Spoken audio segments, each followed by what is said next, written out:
I dobar dan ljudi, danas ste na kanalu Jovan Kostić.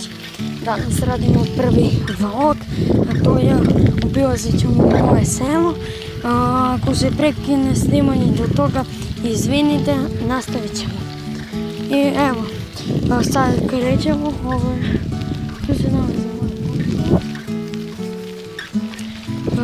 Ljudi, danas ću se potruditi da izbacim još jedan video, a to će biti nešto, šutirat ću slobodnjake, vidjet ću nešto, radit ću driblinge, a u sljedeće nedelje, u stvari u subotu, radit ću vlog iz Beograda, jer ću ići tamo malo, pa će da ide jedan vlog sa utakmice Crvena zvezda Čukarić.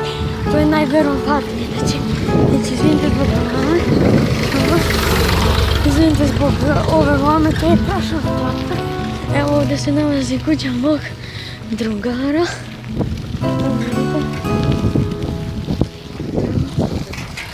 Evo ovdje se nalazi još.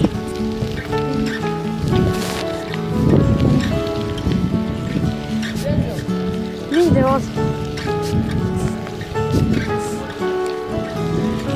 Izvinite ljudi, to su moje komšije, nešto me pitaju, pa nastavimo.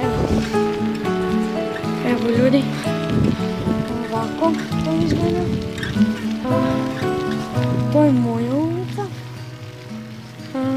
Da ne idem tamo, pošto je tamo jedan pas, on juri, pa ne idem, sada će da se vratimo i uzet ću vam samo da vi gledate. Neću ništa da pričam. Vidimo se.